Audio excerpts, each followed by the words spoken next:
Yes,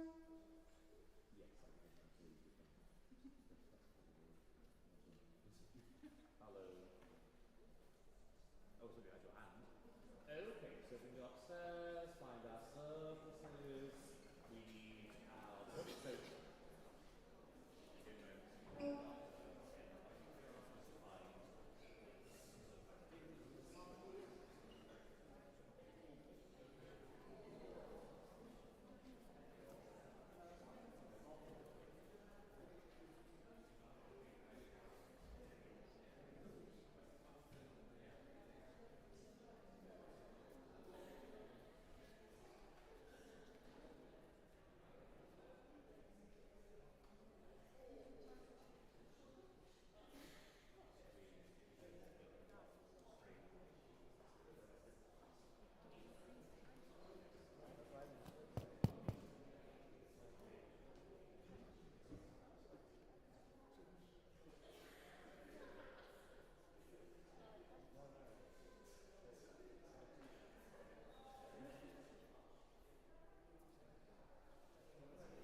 Bore da pawb a chroeso cynnes iawn i'n gwasanaeth y bore yma.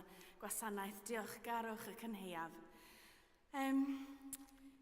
Dau peth dda i feddwl am y swper Diolchgarwch ar 15 o Hydref am 6 y gloch a mae gan Elma tocynnau, os da chi isio tocyn, i gael lobsgaws dwi'n meddwl. Ac dwi wedi anghofio beth arall, ond rhywbeth arall. Tyrannon, mae'n pamffledu yn y cefn i chi weld beth sydd ymlaen dros y penwythnos Tyrannon. Ac yn anffodus, dwi ddim yn siŵr os da chi nabod Fôn Pryddech o Amlwch. Roedd o'n darllenwr dros 40 mlynedd, dwi'n meddwl. Mae o wedi marw yn anffodus neithiwr. Roedd o'n sal jyst am amser byr iawn. Roedd o yn yr ysbyty yn anffodus neithiwr bufarodd Fôn. Felly, da ni'n cadw Fôn yn ein gweddia a'r holl teulu ac ei gariad hefyd. Felly, da ni'n just disgwyl y côr ac fel da chi'n medru gweld, mae popeth yn yr un pamffled y bore yma, yr un taflen, ac da ni'n cyflwyno'r rhai o'r gôr heddiw y bore yma, rhai newydd a rhai da ni'n nabod yn barod. Felly da ni'n edrych ymlaen at hynny.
Yn enw'r Tad a'r Mab a'r Ysbryd Glân. Gras a thangnefydd efo gyda chwi. Blwydiwch mewn gorfoledd y ddiw, yr holl ddear, canwch chi ogoniant diw, rhogfoliant gogyneddus. Gan gynnil hi ddathlu'r Cymun Bendigaid gogoniant i ddiw, yn baratown gan gyffesu ein pechodau. Ni sydd angen gras dolurus, iachais diw, yn gwneud yn gyfan.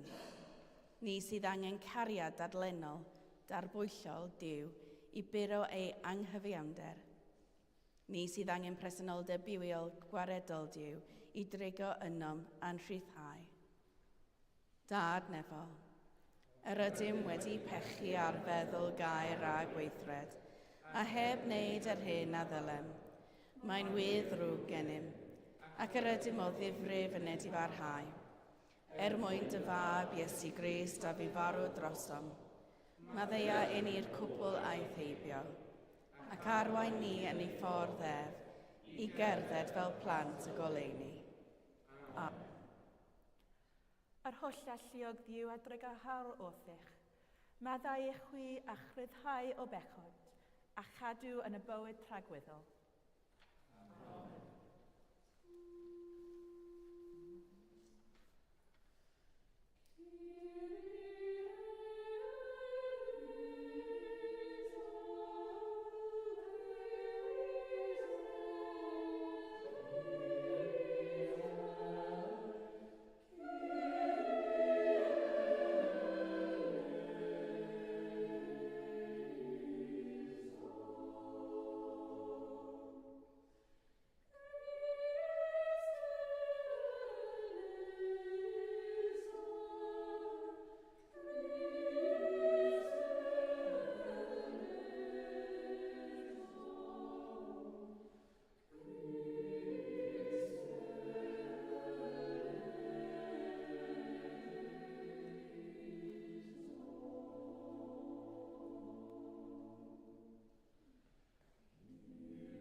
Gweddion. Holl alluog a thragweddol ddiw sy'n coroni'r flwyddyn a thaioni ac yn rhoddi i ni ffrwythau'r ddeiar yn ei tymor. Dyro i ni galonau diolchgar fel y defnyddion dyroddion yn unol ath ewyllus trwy Iesu Grist ein gwaredol. Amen.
darlleniad o lyfr Genesis.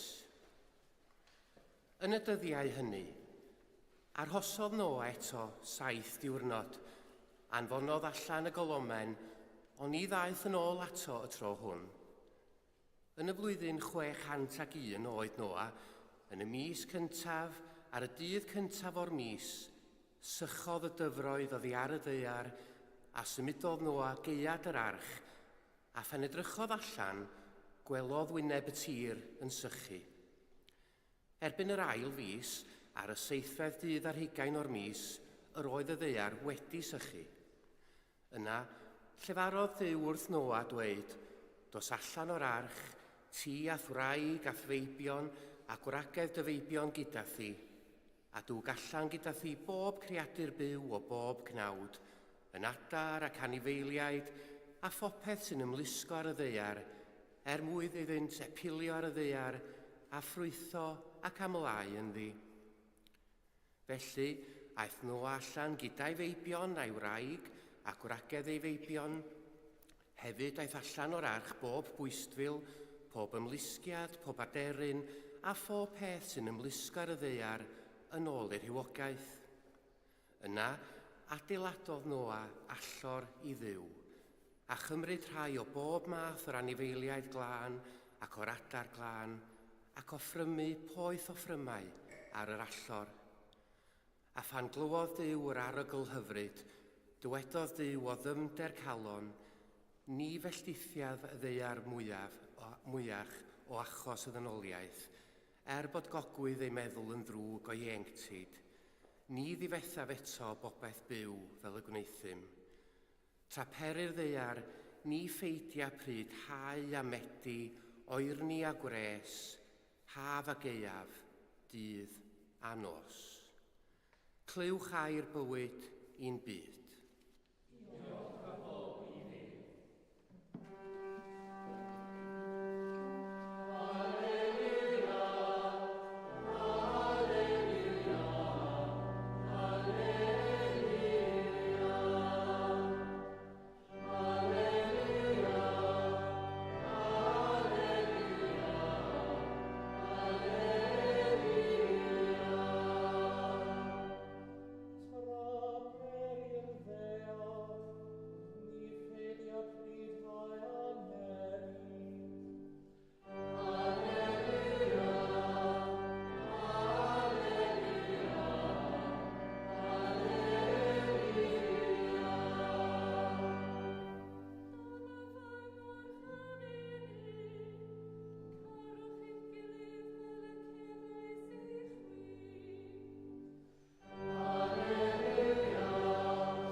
Gras a thangnefedd efo gyda chwi. Grandewch yr Efengil Sanctaidd yn ôl Sant Ioan. Bryd hynny, meddai Iesu wrth ei ddisgyblion, my fi yw'r wir wynwydden, am tad yw'r gwynllanwr. Mae ef yn torri ffwrdd pob cangen yno fi, nad yw'n dwyn ffrwyth, ac yn glanhau pob un sydd yn dwyn ffrwyth, mwyn iddi ddwyn mwy o ffrwyth. Yr ydych chwi eisoes yn lân trwy'r gair yr wyf wedi ei lafaru wrthych. Arhoswch yno fi, a minna yno chwi. Ni all ag angen ddwyn ffrwyth ohono ei hun, heb iddi aros yn y wynwydden, ac felly'n union ni allwch chwythau heb I chwi aros yno fi. My fi yw'r wir wynwydden, chwi yw'r canghennau. Mae'r sawl sydd yn aros yno fi a minna ynddo yntau yn dwyn llawer o ffrwyth. Oherwydd ar wahân I mi, ni allwch wneud dim. Os cadwch fy ngochmynion, fe arhoswch yn fy nghariad. Yn union fel yr wyf fi wedi cadw gochmynion fy nhad, ac yr wyf yn aros yn ei gariad ef. Yr wyf wedi dweud hyn wrthych, mwyn i'm llawenydd I fod ynoch, ac eich llawenydd chwi fod yn gyflawn. Dyma fy ngochymyn I, carwch eich gilydd, fel y cerais i chwi. Nid oes gan neb gariad mwy na hyn, sef bod rhywun yn rhoi einioes dros ei gyfeillion. Rydych chwi'n gyfeillion i mi, os gwnewch yr hyn, rwy fi'n euorchymyn i chwi. Nid wyf mwyach yn eich galw yn weision, oherwydd nid yw'r gwas yn gwybod beth y mae ei feister yn ei wneud. Yr wyf wedi eich galw yn gyfeillion, oherwydd yr wyf wedi gwneud yn hysbys i chwi bob peth a glywais gan fy nhad. Nid chwi am dewisodd i, ond my fi a'ch dewisodd chwi, a'ch penodi i fynd allan i dwyn ffrwyth sy'n aros. Ac yna fe rydd y tad i chwi beth bynnag a yfynwch ganddo yn fy enw i. Dyma'r gochymyn yr wyf yn ei roi i chwi. Carwch eich gilydd. Dyma efengil ein gwaredwr.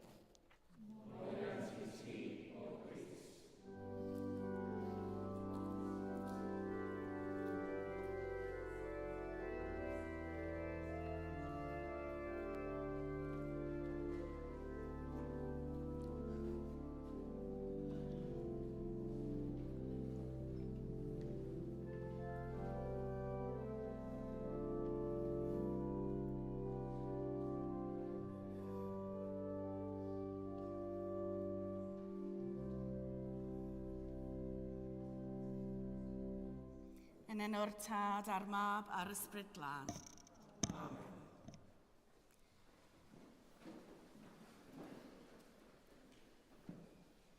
Carwch eich gilydd, fel y cerais eich chwi. Wel, mae tymor yr Hydref wedi cyrraedd, ac un o fy hoff arwyddion o'r Hydref yw'r concers, sy'n gwasgaru'r llawr gardd y Beibl. Mae rhywbeth amdani nhw sy'n dal y dychymyg. Mae'r hadas gleiniog, brown dyfn, yn torri allan o ceisys gwyrdd pigog. Mae'n bron yn amhosibl i beidio eu casglu, i fi beth bynnag. Ond os da ni'n ei gadael nhw ar y llawr, bydd rhai yn engino gwreiddiau a fydd yn treiddio'n dwfn i'r pridd, ac un diwrnod, gyda'r amodau cywir yn dod yn goeden newydd. Gall tyfu hyd at 130 troedfedd a byw cyhyd a 300 mlynedd. Mae'n rhyfeddol tydi. Un diwrnod mae'r blodau a coeden yn chwifio drwy'r awr fel confetti, ac yna chydig fisoedd yn ddiweddarach mae'r hadau'n aros i dorri ar agor a dechrau bywyd newydd. Yna, bydd blagur newydd yn tyfu ar y goeden, gan greu dail newydd, a bydd y broses yn ail ddechrau. Mae pob broses yn didynnu ar y tymhora cywir. Y swm cywir o ddŵr, dim gormod neu rhy chydig, tywydd oer i ddatblygu blagur newydd, a thywydd cynnes i flodau flodeo. Efalla y bydd y coed hyd yn oed yn dibynnu ar wiwerod i anghofio rhai o'r concos maen nhw wedi eu claddu, gan ganiatáu iddyn nhw dyfu. Heb yr amodau cywir, ni fyddai gennym y coed o gwbl. Mae cylch bywyd natur yn parhau yn dawel yng nghefndir ein bywydau, ond da ni'n dibynnu arno am ein bwyd, ein hamdden, hyd yn oed yr aer da ni'n anadlu. Mae dirgelwch greadigaeth a'r ail greu yn parhau, cyn bellad a bod yr amodau yn iawn. Y broblem yw bod yr amodau'n newid. Dwi'n siŵr bod ni i gyd wedi sylwi'r tywydd yn newid. Mae'r tymheredd byd-eang wedi cynyddu dros 1 gradd Celsius, sydd ddim yn swnio fel llawer, ond mae hynny'n achosi rhew pegynol doddi ac mae lefel y môr yn codi ac mae tywydd garw yn amlach. Gyda hyn, daw newidiadau mewn amodau cynyddol a newidiadau yn y bwyd y gallwn ei dyfu. Ac yn anffodus, fel arfer, mae'r pobl sy'n dioddef mwyaf yw'r tlawd. Os bydd eu cnydau'n methu, mae'n anoddach iddyn nhw addasu neu symud o ardal sychder neu lifogydd i rywle gwell. Os bydd prysiau'n codi oherwydd prinder bwydydd penodol, mae pobl sydd â llai o arian yn cael eu taro'n galetach. Ac wrth gwrs, mae gwyddonwyr yn credu ein bod ni'n gyfrifol. Da ni wedi gor-defnyddio anoddau, cynyddu nwyon tŷ gwydyr ac yn gyffredinol, da ni ddim wedi gofalu am ein byd fel y dylem. Da ni wedi cymryd creadigaeth Duw yn ganiataol, ac mae'r byd i gyd yn dioddef oherwydd hynny. Mae'n rhaid i ni feddwl yn ofalus am y ffordd da ni'n gofalu am ein byd, cyn i ni achosi mwy o ddifrod. Mae pobl hefyd angen amodau cywir i ffynnu a llwyddo. Heddiw, byddwn yn derbyn coryddion ac ysgolheigion i'r côr wrth i'r tymor newydd ddechrau. Rhai am y tro cyntaf, a rhai arall da ni'n nabod yn barod. Dros y flwyddyn byddwn yn gweld pob un yn datblygu o dan arweiniad Joe a'r rhai eraill. Byddant yn magu hyder, bydd eu lleisiau'n datblygu, ac hefyd gyda'r plant byddwn yn ein gweld nhw'n tyfu. Ond just fel y coeden, byddent angen yr amodau cywir. Bydd rhaid iddynt weithio yn galed wrth gwrs, ond bydd rhaid iddynt cael gofal ac anogaeth. A pan fydd pethau yn mynd o'i le, byddwn angen hyder i drio eto. Gallwn fyw gyda dim ond bwyd, dŵr ac aer, ond mwyn ffynnu go iawn, mae angen mwy arnom. Da ni wedi clywed yn yr Efengyl heddiw na allwn ni ddwyn ffrwyth heb i ni aros yn Iesu. Mae angen Iesu arno ni i gyrraedd ein potensial llawn, i orffwys yn ei gariad ac i'w lanhau gan ei air. Achos trwy'r air Iesu, byddwn yn dysgu am gariad. Cariad oddi wrth Dduw a chariad at eraill. Trwy dysgeidiaeth Iesu byddwn yn dysgu sut i garu a sut i greu yr amodau cywir i bobl ffynnu. Yn union fel y bydd angen ein gofal a'n sylw ar yr amgylchedd, felly hefyd bydd y bobl o'n cwmpas. Da ni'n gweld sut i garu fel thema sy'n rhedeg trwy'r Efengylau. Nid dim ond bwyd sydd angen arnom, ond mae angen cwmni. Mae angen i ni gael ein gweld a'n gwerthfarogi. Mae angen pach a gofal arnom am ein hunigoliaeth. Ac mae Iesu'n dangos hyn i gyd i ni.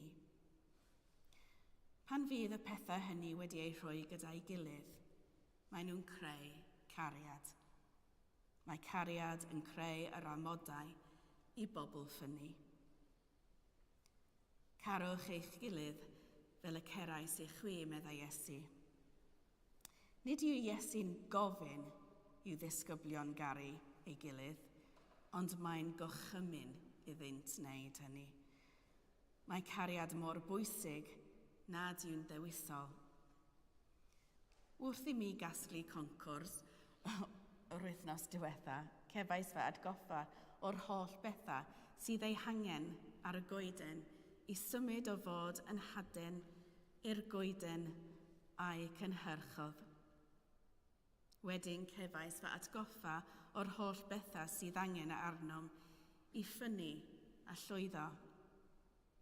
Mae'n hawdd anghofio, ond mae'n y reswm pam mae Iesu'n siarad cymaint am gariad, pam mae'n gochymyn i ni garu, oherwydd hebddo, mewn cystydd bywyd yn cael ei dorri, ac rydyn ni ar goll. Da ni'n caru am fod Duw wedi ein caru ni yn gyntaf. Da ni'n caru oherwydd drwy wneud hynny, da ni'n sicr bod y byd i gyd yn ffynnu. Carwch eich gilydd fel y cerais eich chwi. Nid cais, ond gorchymyn. Amen.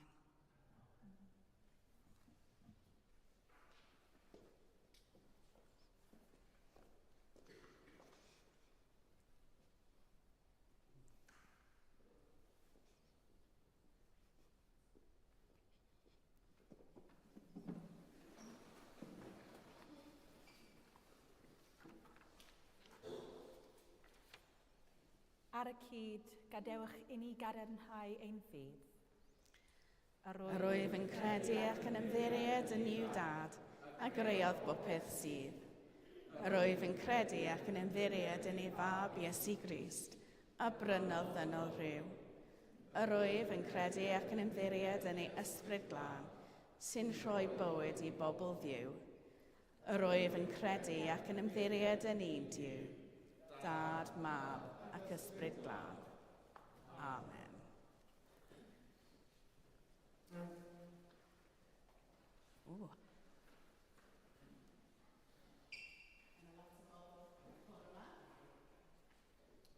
Croeso i chi gyd. Iawn, sori, Joe. Bobl Gaderlan, Daniel Sant, Cyfloena i Owain, Grisa, Caesar, Chloe ac Ivan, sydd wedi gwblhau eu cyfnodau sydd bellach yn barod i gael ei derbyn fel coryddion ymhor ein Caderlan. Ydych chi am fod yn un o gyryddion cor y gadeilan hon? Ynewch chi feithrin eich doniau a'i hoffrymu gogoniant i Dduw. Yng ngwasanaeth y fangres sanctaidd hon, a fyddech chi'n barchus yn ffyddlon ac yn weddigar? Gweddiwn. Holl alluog Dduw, awdur pob rhyfeddodd a hyfrydwch, a elwais dy wasanaethyddion dros bor y canrifoedd i gan i mawl i ti yn y fangre hon. Tywallt roddion dy ysbryd glân ar y rhai hyn ged y fron heddiw, gan lenwi eu calonnau ath gariad, a'i gennau ath gan, fel y cyhoeddyd y ogoniant yn y ddinas hon, a thrwy'r holl greadigaeth, yn enw sanctaidd Crist. Amen.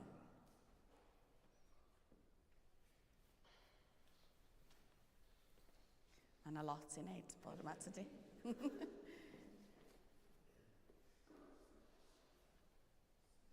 Mae mor braf gweld pobl newydd tydi, plant newydd yn dechrau.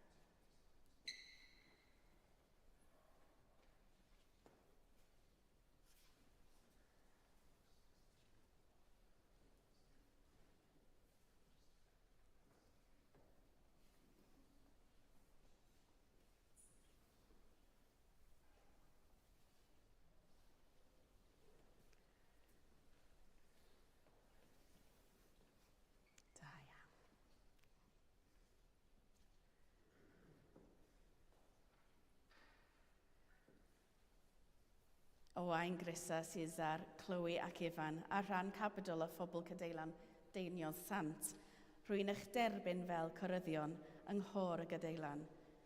Bydde Duw, awdur nefoedd a dear, yn gynhaliaeth i chi o'r bryniau, fel y boch camren gardan a'ch ffyrdd yn union.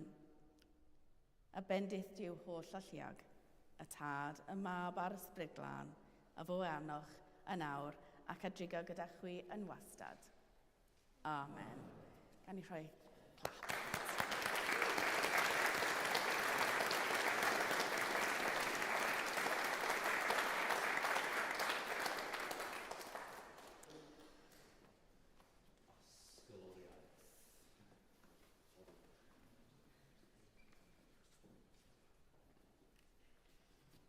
Bobl Gaderlan, Daniel Sant, cyflwynodd i chi Emily Rose, Talitha, Clara, Mary ac Iestyn, sydd wedi penol yn ysgolheigion y gan.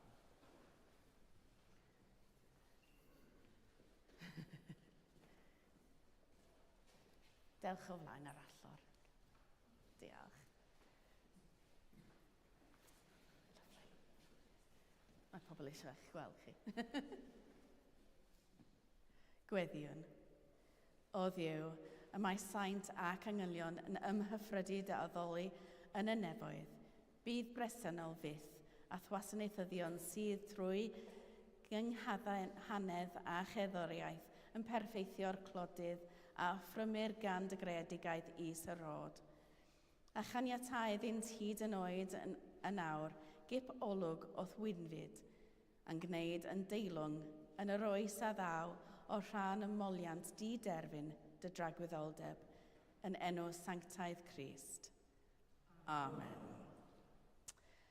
Emily Rose, Talitha, Clara, Millie ac Iestyn, a rhan Capital a phobl Cadeilan Deiniol Sant, rwy'n eich sefydlu'n ysgolheigion y gan, yng nghor y Gadeilan. Bydde diwn gwisgod yn eich hymyl, eich henaid, gan wachod ein myned a'ch dyfod bob dydd, a bendith diw, holl alluog, y tad, y mab a'r ysbryd glân, a fo arnoch, yn awr, ac a drigon gyda chwi'n wastad. Amen. Ac croesawu ni.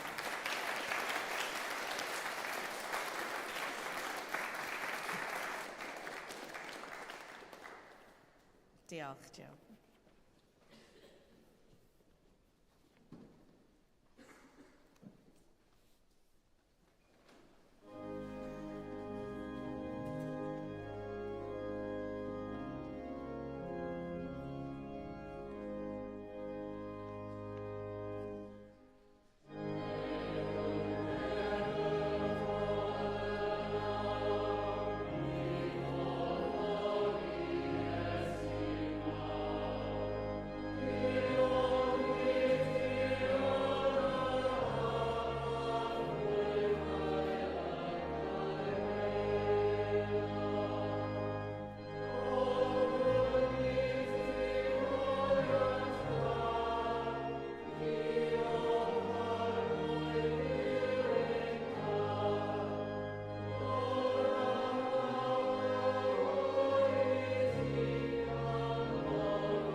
Deiwn i'r fangro hon, a'r bara sy'n gynhaliaeth.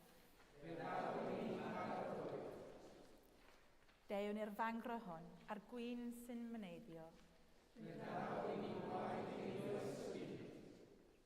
Gras a thangnefydd a fo gyda chwi. Dyrchafwch eich chalonau. Diolch yn i'r arglwydd ein Diw.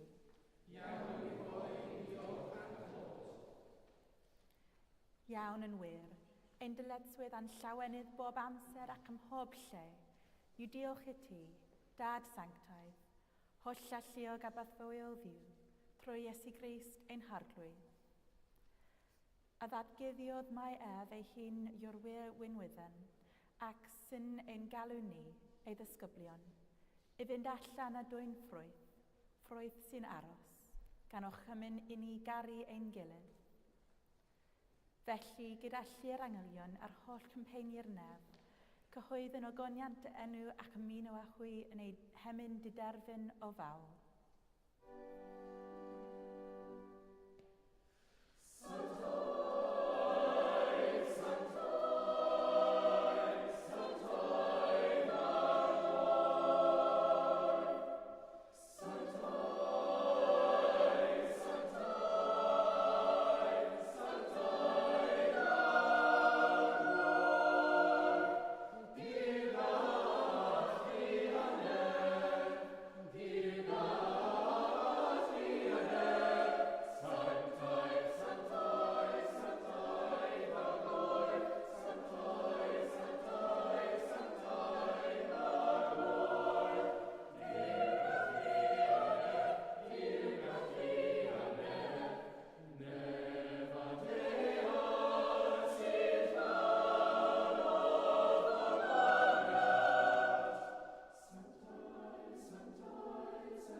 Pob moliant a diolch i ti, y gwer ar bywyd ddiw, creu o pob peth rhodd o bywyd. Lluniais ni ar dy ddelo dy hun, ond yr ydym ni wedi dyfwyno ddelo honno, a syrthion bryn o thygoniant. Rhoddon ddiolch i ti am anfon dy fab, i rannu ein bywyd ni. Fe hildiais dy farwolaeth fel y caer byd ei achub, a'i atgyfodi o ddiwrth y merw, fel y bow yn nif yw ynddo ef, ac yn tai yn omninau. Sancteiddia a thysbryd, y bara hwn a'r gwyn hwn, dyroddion i ni, fel y bont i ni yn gorff a gwaed, ein iachawdr Iesu Grist.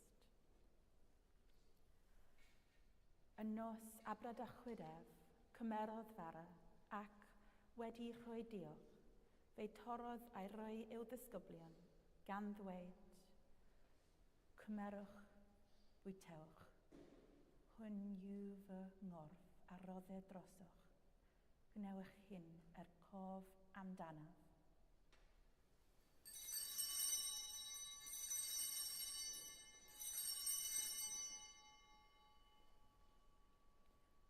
Yr un modd ar ôl swper, cymerodd y cwpan, ac wedi rhoi diolch, fe rhoddodd iddynt, gan ddweud, yfwch o hwn bawb, oherwydd hwn yw fy ngwaed o cyfamod newydd, a dwelltir drosoch a thros lawer a meddaiant pechodau.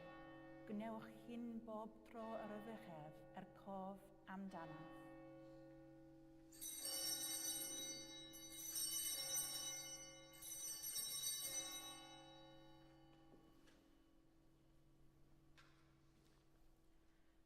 Cyhoedden ddirgeledd y ffydd. Bydd arw Christ, at gyfododd Christ, daw Christ mewn gogoniant. Fel y goch mynodd ef inni o dad, yr ydym yn cofio Iesu Grist dy fab, gan gyhoeddi ei farwolaeth fuddugoliaethus, a chan ymlawenhau yn ei atgyfodiad, a disgwyl iddo ddod mewn gogoniant, deuwn ar bara hwn a'r cwpan hwn i ti. Derbyn ein haberth o ddiolch amoliant. Adfer ac adfywyd y holl bobl, adnewydden ni a phawb y gweddion trostynt a thras a thfendith nefel, a derbyn ni yn y diwedd, gyda'r holl saint i'r llawenydd diderfyn hwnnw a ddawyd i ni gan dy fab, yn harglwyd Iesu Grist. Trwyddo ef, gydag ef, ynddo ef, yn undod ar ysbryd glân, eiddo ti, dad holl alluog, yw pob anrhydedd a gogoniant, yn oes oes oes.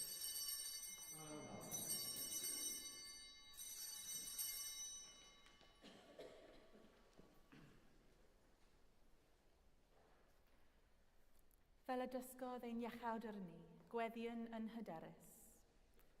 Ein tad, a hwnnwyd yn y nefyn, sancteiddiodd ein, deled y dermys, neled y hwllus, megis yn y nef, felly o ddealed, doro i ni heddiw yn barod yn afio, a maddau i ni dyledio, fel mae Dew na'n dyledio, ac na farwen ni'n brofedigaeth, eith y gwaed ni rhag drwg, cael sydd o ti yw'r bernas, a gall ni a gogoniant, yn oes oes oes.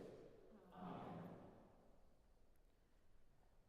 Tra perir ddear, ni ffeidia pryd hau a medi, oer ni a gwres, haf a geaf, dydd a nos.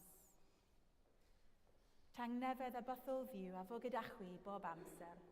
A gant i ti, Ariad Crist. Rhannon arwydd o tangnefedd.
Iesu yw ein Diw sy'n dwyn ymaith bechod ar byd. Gwyn ei byd a rhai a elwyr i'w swper.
Gras a thangnefydd a bo gyda chwi.